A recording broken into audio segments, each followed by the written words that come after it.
Welcome, it's Debrup on Air. I'm your host Debrup Laha, and this is The International Lens, where we dive into the real life stories of international students in the US. I have been in your shoes, earning both my bachelor's and master's degrees here, and now I'm working full time in the States. This podcast series is for you, whether you're already studying in the US or just planning to. Every week, I'll bring you conversations with students from all over the world, sharing their journeys, challenges, and triumphs. My mission?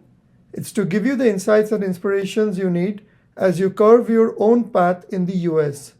So, whether you're dreaming of studying here or already on your journey, this podcast is your ultimate guide. Tune in and let's make your American adventure one to remember. In today's world where technology is playing such an important role in the development of mankind and other businesses, it's often important to know that besides the engineering aspect of things, how the business side of things work. And to talk more about it and to learn more about this field, today we have Mr. Gowrishankar Udaykumar, who was a grad student at NYU quite a few years back, actually, around my time. But today we want to know more about the field and how he transitioned from being a student at NYU to a working professional in one of the big four firms, big four management consultant firms in the US or in the world, I should say. Welcome, Gauri. How are you doing? Thank you, Debu. That's a great intro. How are you doing today? I'm doing well. It's a weekend, start of the weekend, so always relaxing after a busy week. Of course, it's going to be a couple of busy weekends, right, with IPL kickstarting. Yeah, it's going to be busy for the next 6 weeks or even more. So let's see how things go. Got to lock in the prayers for RCB. Yeah, let's pray for RCB. Let's hope they win. Definitely. Yeah. So before we get started, could you walk us through your a little bit about yourself and your educational qualifications? Sounds good. Perfect. Yeah. So I'm originally from Bangalore. I did my entire schooling till I moved to the US in 2017. Did my undergrad in computer science. Mm-hmm. Realized I was better off talking to people than systems. So that was like software developers development wasn't for me. Wanted to realize what was my liking. So there was consulting, analytics, product management. I wasn't sure. That's where I came to NYU for this master's degree for management of technology. Did that for about 2 years. During that time, did a small internship in a bank on Empire State in New York. It Mm-hmm. was they were into small business loans. They were looking to implement blockchain technology then. Did a small internship for them, helped them improve their website performance, went back to school, started job hunt again. Got my first job at an e-commerce company as a business analyst in Boston. So 2019, moved to Boston, new city, new people, was there for like for 6 months, and then COVID hit. So along with COVID, there were a lot of layoffs that happened there. I was impacted by the layoff as well. Went to the job market hunt again, but thankfully a lot of companies were hiring then, so that made it easier for us in terms of interviews and uh, getting securing a job. Mm-hmm. So 45 days later, I started working at Chewy as a business analyst again, more focusing on the operation sides, helping them build dashboards, helping them improve their performance by talking to their vendors, saying, "Hey, how can we get better with your products?" Then at that point, did that for about 2 years. The growth was very limited according to me, which is where like I need to do something related to front end. Yeah. Product management was something I wanted to transition into after working as a BA for 3 years. And then my current company, which is Eva, was hiring back then. So I had a junior from school actually reach out saying that, hey, the work you're doing is similar to consulting. Why don't you try interviewing with a company? Did the interviews, got in. So I've been working as a senior consultant now for about 3.5 years, where roles involve in improving the financial services companies on their performance and legacy systems. So a lot of banks are doing core transformations. They're helping them move to strategically new platforms. So we range anywhere between assessment to implementation work. Okay, that's a very broad description of how much you have progressed from being a student to working in EY right now.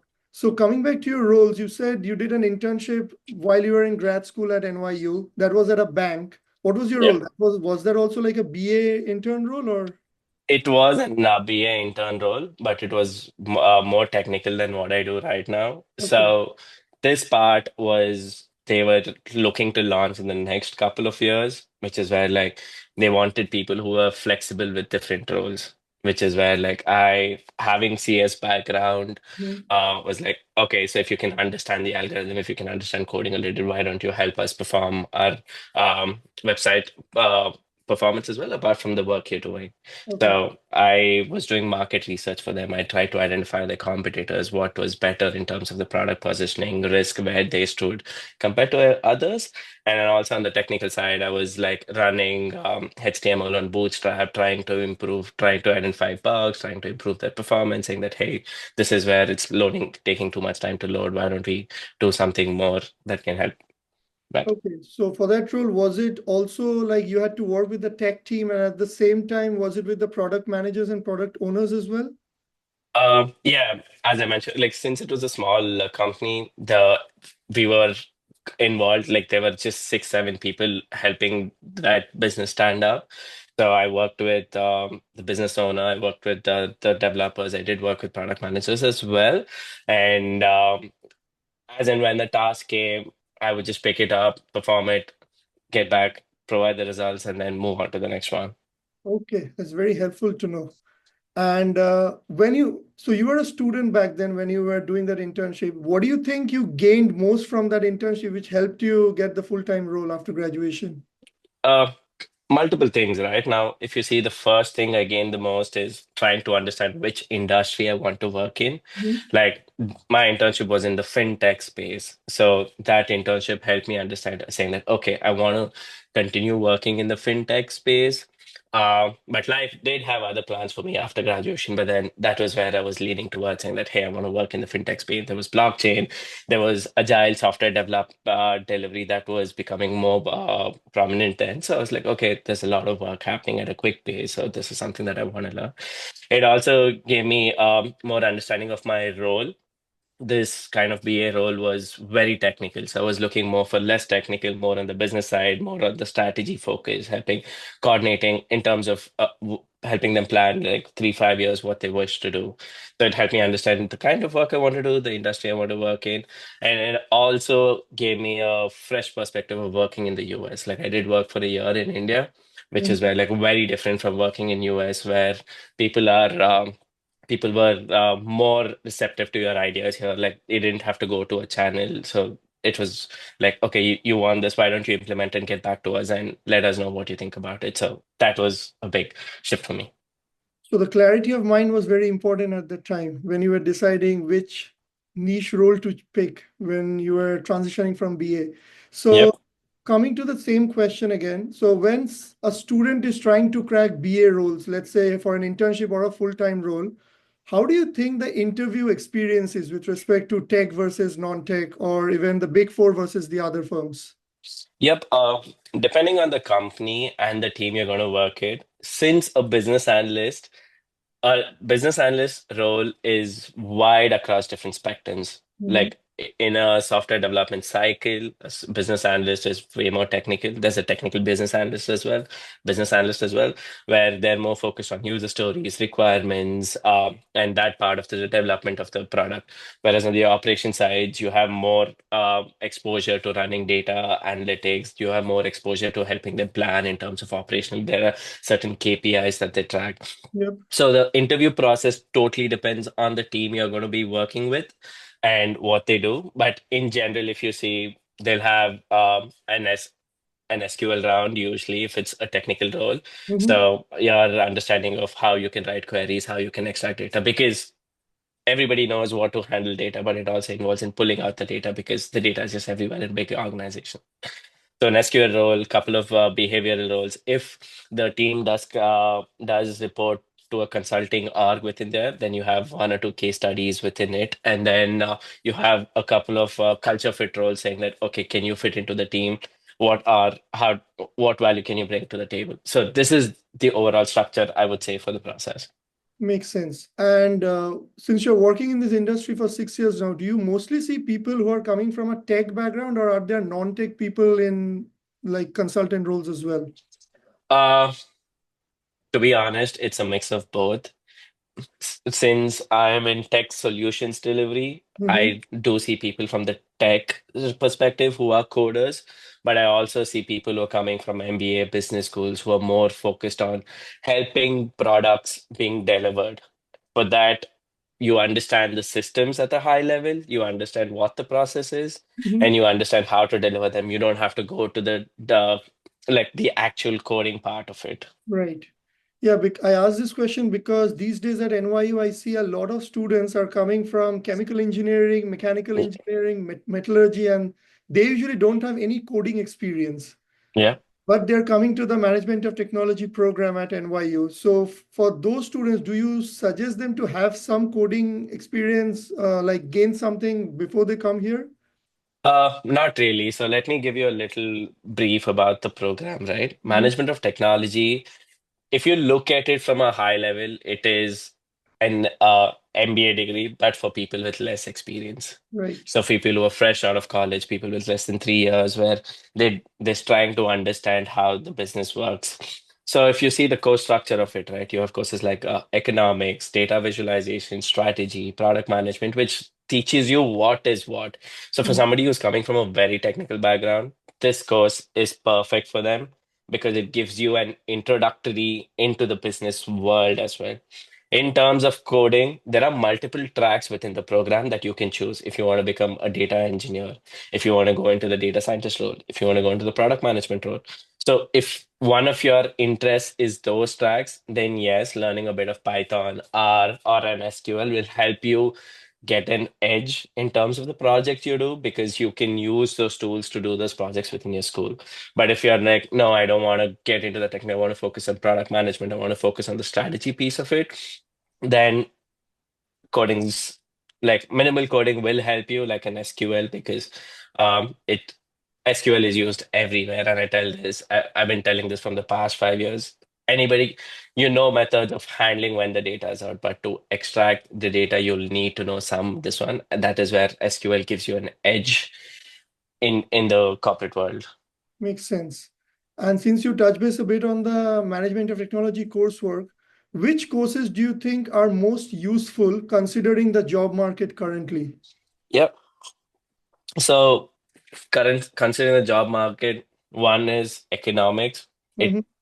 helps you understand the basics of business, what a supply is, what a demand is, what the structure is. And so data visualization, always having a technical tool on your skill set will help you because when I graduated back then, my coursework, I used Tableau for a lot of projects. Mhm. So having Tableau on my resume helped me get a lot of interviews. Right. And then a couple of other courses that I would recommend. And here's the thing, right? Since you're doing an more focus on the business degree, as an elective, I would recommend everybody to take courses from different schools. I got an opportunity to take a course from a couple of courses from Stern, which Okay. were very helpful, like business drivers and the strategist, which is tells you how to plan things at a very high level. Now, what did those courses do to me? It basically gave me an opportunity to interact with people 7, 10, 5 to 20 years of experience. Because for somebody coming from undergrad, no idea how this one, working with them helped me understand how their brain thinks and how they approaches their problem. Because at my level, I'm only limited to so much, but when I interact with them, so, and also like the opportunities and unlocks with you for you because when you're part of different schools, we are also having different programs. You get to understand different courses that you can take, where you'll be like, okay, if I'm liking the professor, you have an interaction, be like, yeah, this is what I want to do as an elective as well. Okay, it's an interesting point you mentioned here because you interact with people from multiple experiences, who are bringing years of experience to the table. And Yep. for those courses, did you ever get a chance to visit any companies or talk to the professionals?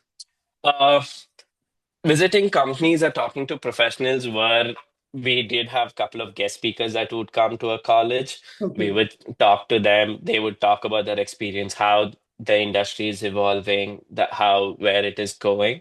Hmm. But and we also had a lot of networking events that came along with it, right? Like when I was back in school, it was more in person. I don't attend those networking events, whether it was from Tandon or an NYU as a whole, which gave me an understanding to also help me narrow down the roles. Like if Right. there's a networking event of like 6, 7 people with different experience, I would talk and be like, okay, what is your experience? Like, what do you actually do?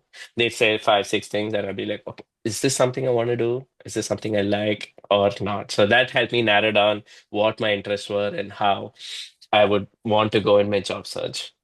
Makes sense. And did you attend any other professional development conferences or or like any events where you had more of networking options with industry professionals?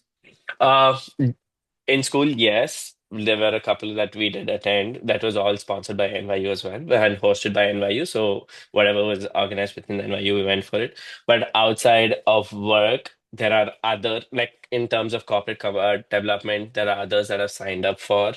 All these years, it was more limited to I was tracking it more towards my job. So I did like development, certain certifications and development that my role required. It, one is safe certification that I did last year. This Okay. year I'm doing cloud certification, which is required for my role because that's how the industry is shifting. But outside of work, I've also signed up for a couple of meetup events and networking events, which is like I want to transition into product management. So that's happening in the month of April, and I'm looking forward to it. All right. All the best for that meetup.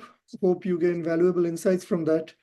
And Thank another you. question I had, since you were speaking about Stern with Tandon, when you're taking courses at Stern while being a Tandon student, do you still pay the high tuition for the Stern courses, or do you still pay the Tandon tuition?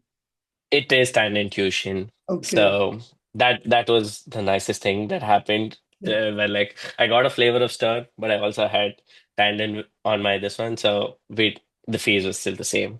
Yeah, because the fee difference is like considerably higher, right? It is higher, and there is a process as well. Like it also depends on a lot of availability that they have. Like you can't take every course that you want. There are certain courses that's open to you. You sign up for those, and there's also an eligibility criteria that the department goes through to see if you can take it or not. Okay, I think that's important for students to know, because a lot of students are aspirational that they want to take courses from Stern, but they're also having a fear that they might have to pay the high tuition.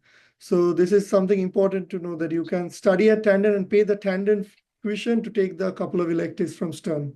Yep, that was a nice thing. Wait, I'm pretty sure that you can take from other schools too, like Courant or I don't know what the process is right now, but I'm like if you have a conversation with your academic advisor, they might tell you what to plan towards so that you can do it. And here's my take on it: always save your electives till the end. Right. Yep. Get done with the core, get done with your department courses. So the first, whatever, 6 months to 1 year, you understand what the program is trying to deliver for you, where it's taking you, what it's doing. And then based on a lot of things, right? You might have done an internship, you might have come something that you across, but you also spoke to somebody where you see some Mhm. evolving towards it. So you can make your electives decision based on these three choices, saying that, hey, okay, this is where I see it. This is where I stand after 1 year, and I'm going to do these electives that can help me get a edge compared to the others. Right. Okay. It's a good thing you mentioned. And coming to the program, I believe there in NYU, there was also a program called the Executive Management of Technology, right? What is Yep. the difference, if you can speak on a high level, between the standard MOT versus the executive MOT program? Yep. Executive MOT used to be there, which is basically for people with more than 3 years of experience, but less than 5 to 10 years of experience. But over the time, the evolving where a lot of MBA schools started introducing STEM courses amongst them. So this program, I think, was more taken down, and it's become MOT as a whole right now. Okay. So at that time, the executive MOT students were only those who had 3 or more years of experience. A fresh Yes. out of college wasn't eligible. Yeah, you had to have years of experience for it because their curriculum was a level up compared to us. Interesting. Okay, didn't know that. I thought anybody can get into the program because it was like a weekend program. So maybe, okay. No, so they had classes on the weekend to accommodate schedules of working people. Right. That was the idea behind it, where there were classes from 9 to 6 o'clock on Saturdays, but it is only for people with work ex. But now people who are studying MOT, they can take the executive MOT level courses also while being an MOT student. The curriculum has been merged, so it's Okay. just one program, MOT, Right. and whether you have experience or not, if you're interested in the program, then you have the same breadth of courses that you can take from. Cool. Okay, it's good to know. And another thing I wanted to know is since you're working for now 6 to 7 years and you have seen a difference in roles between BA to a senior consultant, with the integration of AI and ML tools, how do you think your like the role has changed or evolved, or what do you think are the requirements now? Yes, AI ML has definitely had a positive impact. Like, for one is it helps you look more professional for coming out of it when you're drafting an email. Mm-hmm. Not you think you're worried about the grammar or the spelling at the basic level, right? You're worried about the spelling, you're worried about the grammar because you're like 10 people are going to read my email. Listen, AI helps you polish it, it gives you that finishing touch at once. It helps you simplifies easier tasks for us, like meeting notes is one thing. So like just getting an understanding of what it went through or things like that. But in terms of how it's helped me in my role is for things that are completely new to me, it's given me what do you say, a kickstart to my thinking process. So let's just say, on a very high level, if I've been given a completely new project or a new task, I'm like, okay, how do I go about it? What is being done? So I go to AI, I'd be like, okay, this is the top topic, this is the prompt. Why don't can you give me a couple of direction to thinking points? So it tells you at a high level, then you can go into the implementation part of it. Now, in terms of implementing, this is I'm only speaking with respect to my experience in my work so far. AI will help you give the start, but the implementation work is totally on you, right? Because you've seen every nook and corner of it. You understand what goes through. There are multiple people involved. So when there are bits and pieces that are not going, or there are some hiccups that only you know how to tackle it, Right. in those situations based on your experience. And I think that is where your role is still going to play a very significant role in the industry. So the AI and ML tools are helping you be a bit more organized and also helping you to learn some of the basics before you start a project, especially when it's completely new, like, and you don't have a clue of how to start it. But Yep, ultimately, it's totally on you to execute it without yep, relying on AI for the full solution. exactly. You you summarize it pretty well. Okay. And if I may ask, since you have been in multiple roles, how is the day like for somebody who's a junior business analyst versus a senior consultant like you? Sounds good. Yeah. So when you're a junior business analyst, the role focused on you get direction, you do certain tasks that are being told, you come up with a solution to it, and you work with that solution. So as a junior business analyst, solution is given 100%. Yeah. You're just asked to do the task. You build, gain your experience to it. As a senior consultant, you are asked to, you're given a direction and you're asked to come up with a solution. So a lot of it goes on how you want to carry yourself in that or what you think is right. Then at any point you walk people through your thinking, you be like, okay, this is, I think, the approach we should follow. This is how we should go about it. Then they would come back to be like, no, I think this is a corner or this is another topic that you need to look at, or this is where we need, I think, about you, we need to do more research on. So we go back, come back, and that's how the role is different between at the two levels. Okay. So when you're a junior, you're given the problem statement as well as the solution, but you need Yeah. to do the task. But now you're only given the problem statement and you need to find the solution Yep. and then assign tasks to the more junior analysts. Okay.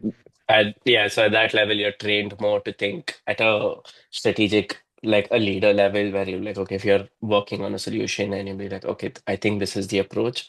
You'll be like, yeah, let's go ahead with it. If you fail, we fail. We come back, we fail sooner, we learn from it. But yeah, Cool. Okay, I think you described very nicely about your experience, your years of experience, how you transition from one role to the other. And speaking about transition, you mentioned at the beginning you after graduation you went to Boston to work for a few years and then you came back to New York. Yeah. Well, life in general between New York versus Boston.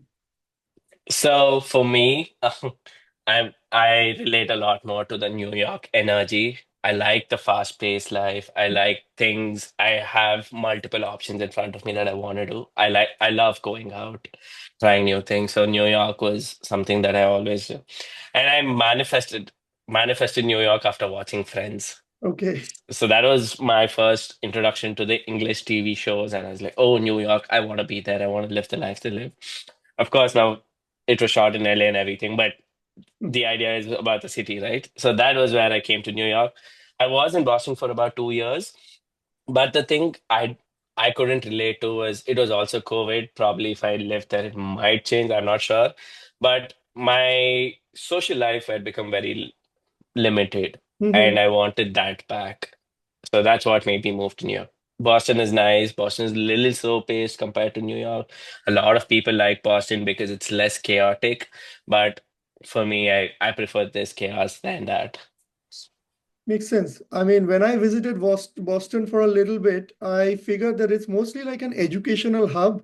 Yep, There's so many universities in a small geographical area, and it is also a very historical town because there's lots of history associated with Boston. So, yeah, you're absolutely right on that, which is where like the city brings a very different vibe. If it and couple of friends who I took to Boston, they're like, oh, it gives a very European feeling to it right. because of the history involved. Most of the buildings are 100 years old. They have all these small towns, small neighborhoods. So they're like, it relates more to Europe than US itself. But I would prefer this over Boston. Like that's when I moved back. And is the living expenses about the same or is it cheaper in Boston?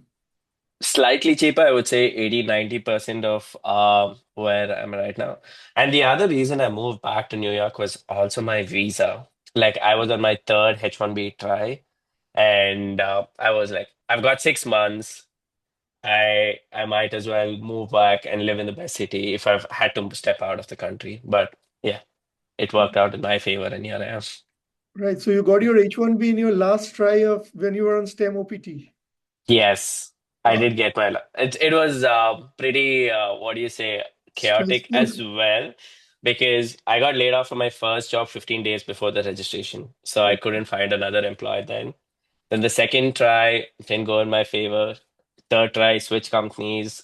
It was my current employer, and I was like, and the nice thing about my current employer is you can work from anywhere in the US. So when you're starting off, you can choose the location that you want to work from. And I was like, moving back to New York. Like it's my last try. I'm gonna take that risk. It's either I'm gonna live 6 months or I'm gonna continue living in New York. So the latter happened, but yeah. But the last try just worked in your favor, and now you're in New York for the longer Yeah. period. Yep. It does. It's been 3 years now. Cool. And since we're coming towards the end, I had a couple of more questions from you, mostly from the fun side. Apart Yeah. from work, what are your hobbies? Yeah. I used to play cricket. Okay. Uh, Used to play in the sense like I'm recovering right now, but I'm hoping to get back this summer. Okay. And when I was in Boston, I played. There was a league that I would play every summer with them as well. Apart from Boston, I play football. Every year, I try to pick up a new sport. So last year was pickleball. This year, I'm hoping as an activity, I would pick up more cycling, Okay. outdoor cycling. So I'm aiming towards that. Then I'm a big foodie. So I come up with a list of places that I want to try, and I keep going out every weekend to try. And well, I like working out as well. So 4 days a week, that's my goal that I try to go to the gym. And then apart from all of this, I love dogs. So on Saturdays, whenever I get time, I work with a shelter and volunteer with them. Wow. Okay. I mean, that's a very good way to give back to the society that you volunteer for a dog shelter and just helping the cute Yeah. ones. It's also for me, right? Like I love dogs, but I travel so much. I travel for work and I'm a very outdoorsy person. So having a dog like I don't think I'll be able to give that much attention to it. So the only alternative is I go up to these shelters, help them out, play with puppies, play with dogs for some time, and I come back. And is it therapeutic?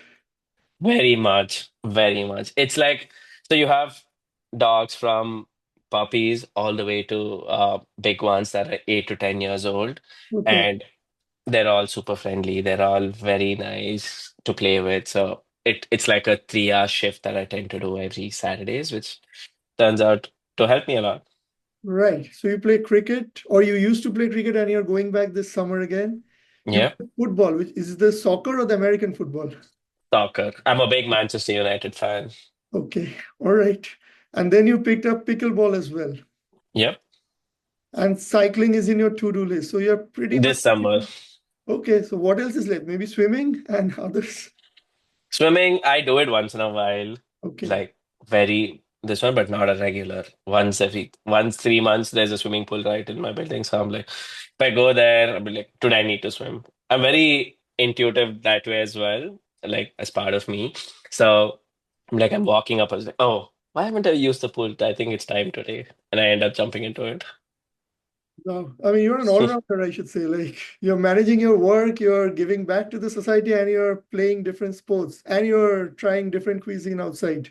Yeah, time management is one thing that I've always valued. And like I said, like I'm a very outdoorsy person. I don't like staying indoors. So finding activities to do outdoor, whether it is eating, whether it is socializing, whether it is playing, you can sign me up. I'll always be there.